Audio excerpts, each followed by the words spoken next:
Starting by the end of the year, we're taking steps to prevent this type of fraud by introducing an enhanced system of actually verifying the letters of acceptance directly with post-secondary institutions for all overseas study permit applications. Canada ਦੇ immigration ਮੰਤਰੀ mark Miller ਨੇ ਅੱਜ Brampton ਦੇ Sheridan college ਵਿੱਚ ਐਲਾਨ ਕੀਤਾ ਕਿ international students ਨੂੰ ਜਾਲੀ ਦਾਖਲੇ ਪੱਤਰ ਅਤੇ ਧੋਖੇਬਾਜ਼ ਏਜੰਟਾਂ ਤੋਂ ਬਚਾਉਣ ਦੇ ਲਈ ਇੱਕ ਨਵਾਂ ਪਾਥਵੇ ਪ੍ਰੋਗਰਾਮ ਸ਼ੁਰੂ ਕੀਤਾ ਜਾਵੇਗਾ, ਜਿਸ ਤਹਿਤ ਜੋ ਵੀ ਕਾਲਜ ਜਾਂ ਯੂਨੀਵਰਸਿਟੀ ਆਫਰ ਲੈਟਰ ਜਾਰੀ ਕਰਦੇ ਹਨ ਉਹਨਾਂ ਨੂੰ IRCC ਦੁਆਰਾ ਸੰਚਾਲਿਤ ਵੈਬਸਾਈਟ ਉੱਪਰ ਅਪਲੋਡ ਕਰਨਾ ਪਵੇਗਾ ਤਾਂ ਜੋ ਵਿਦੇਸ਼ਾਂ ਵਿੱਚ ਬੈਠੇ ਸਟੂਡੈਂਟਸ ਦਾਖਲੇ ਪੱਤਰ ਦੀ ਪ੍ਰਮਾਣਿਤਾ ਦੇਖ ਸਕਣ। ਐਕਸੈਪਟੈਂਸ ਲੈਟਰ ਹੈਗੀਆਂ ਅਦਾਰੇ ਵੱਲੋਂ ਅਪਲੋਡ ਕੀਤੀਆਂ ਜਾਣਗੀਆਂ ਅਤੇ ਗਵਰਨਮੈਂਟ ਦੀ ਜਿਹੜੀ ਵੈਬਸਾਈਟ ਤੇ they can see that which is valid letters ਜਿਹੜੀ। ਇਮੀਗ੍ਰੇਸ਼ਨ ਮੰਤਰੀ ਮਾਰਕ ਮਿਲਰ ਨੇ ਹਾਊਸਿੰਗ ਦੀ ਸਮੱਸਿਆ ਨੂੰ ਦੇਖਦੇ ਹੋਏ ਕੁਝ ਮਹੀਨੇ ਪਹਿਲਾਂ ਅੰਤਰਰਾਸ਼ਟਰੀ ਵਿਦਿਆਰਥੀਆਂ ਦੀ ਗਿਣਤੀ ਘਟਾਉਣ ਦੀ ਗੱਲ ਕਹੀ ਸੀ, ਪਰ ਅੱਜ ਸਾਡੇ ਨਾਲ ਵਿਸ਼ੇਸ਼ ਗੱਲਬਾਤ ਦੌਰਾਨ ਇਮੀਗ੍ਰੇਸ਼ਨ ਮੰਤਰੀ ਮਾਰਕ ਮਿਲਰ ਨੇ ਇਹ ਸਪਸ਼ਟ ਕੀਤਾ ਕਿ ਅੰਤਰਰਾਸ਼ਟਰੀ ਵਿਦਿਆਰਥੀਆਂ ਦੀ ਗਿਣਤੀ ਅਤੇ ਆਮਦ ਉੱਪਰ ਕੋਈ ਵੀ ਰੋਕ ਨਹੀਂ ਲਗਾਈ ਜਾਵੇਗੀ। We're not putting a cap on international students. I'm really attacking fraud today and putting into place a system that the federal government will verify letters of acceptance. There have been lots of talk about an ultimate cap. I'm not here to ruin people's responsible business models. I do retain a cap as a tool, but it is not one that is really tailored to the situation I'm trying to address. Brampton north ਤੋਂ member parliament Ruby Sahota ਨੇ ਕਿਹਾ ਕਿ federal ਸਰਕਾਰ ਸੂਬਾ ਸਰਕਾਰਾਂ ਨੂੰ private ਕਾਲਜਾਂ ਦੀ ਗਿਣਤੀ ਘਟਾਉਣ ਦੀ ਅਪੀਲ ਕਰ ਰਹੀ ਹੈ ਅਤੇ ਜਿਹੜੇ ਕਾਲਜ ਅੰਤਰਰਾਸ਼ਟਰੀ ਵਿਦਿਆਰਥੀਆਂ ਨੂੰ ਰਿਹਾਇਸ਼ ਜਾਂ ਵਰਕ ਪਰਮਿਟ ਨਹੀਂ ਦਿੰਦੇ ਉਹਨਾਂ ਦੇ ਲਾਇਸੈਂਸ ਰੱਦ ਕਰਨੇ ਚਾਹੀਦੇ ਹਨ। ਸਕੂਲ ਬਰੈਂਪਟਨ ਦੇ ਵਿੱਚ ਖੁੱਲੇ ਹੋਏ ਹੈਗੇ ਆ। This is not high schools and elementary school, this is colleges, 70 colleges Brampton ਦੇ ਵਿੱਚ। I am shocked to hear that.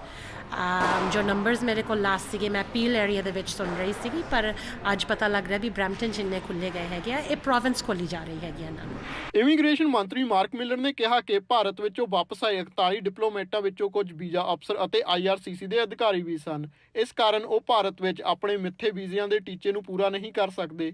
Miller ਮੁਤਾਬਕ ਦਸੰਬਰ ਤੱਕ ਉਹਨਾਂ ਵੱਲੋਂ 30,000 ਤੋਂ ਵੱਧ ਭਾਰਤੀ ਲੋਕਾਂ ਨੂੰ ਵੀਜ਼ੇ ਦੇਣ ਦਾ ਅਨੁਮਾਨ ਸੀ, ਜੋ ਸਿਰਫ 20,000 ਤੱਕ ਹੀ ਹੁਣ ਪੂਰਾ ਹੋ ਸਕੇਗਾ। One of the challenges that we're facing, particularly with India, is their decision unilaterally to require a number of our diplomats to leave, which include immigration, refugee, citizenship officers. So that has affected our processing times. The numbers we're looking at through December is we had projected to accept 38,000 or process 38,000 visas, not all students. We'll only be able to process a little more than half of that, maybe 22,000.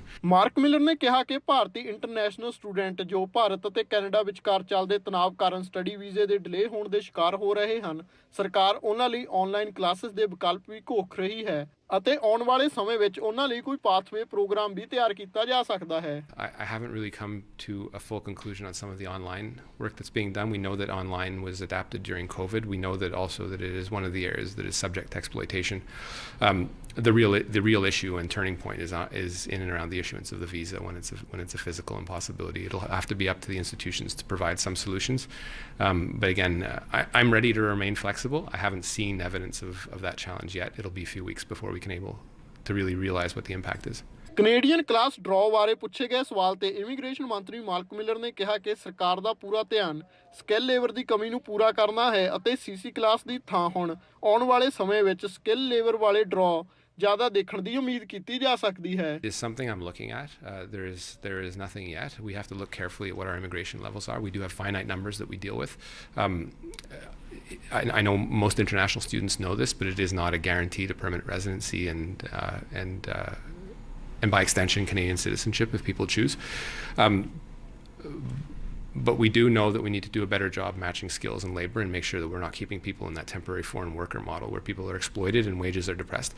Immigration ਮੰਤਰੀ mark Miller ਨੇ ਇਹ ਵੀ ਸਪਸ਼ਟ ਕੀਤਾ ਕਿ Canada ਦੇ immigration ਦੇ ਨੰਬਰਾਂ ਵਿੱਚ ਆਉਣ ਵਾਲੇ ਸਾਲਾਂ ਵਿੱਚ ਕੋਈ ਵੀ ਕਟੌਤੀ ਦੇਖਣ ਨੂੰ ਨਹੀਂ ਮਿਲੇਗੀ।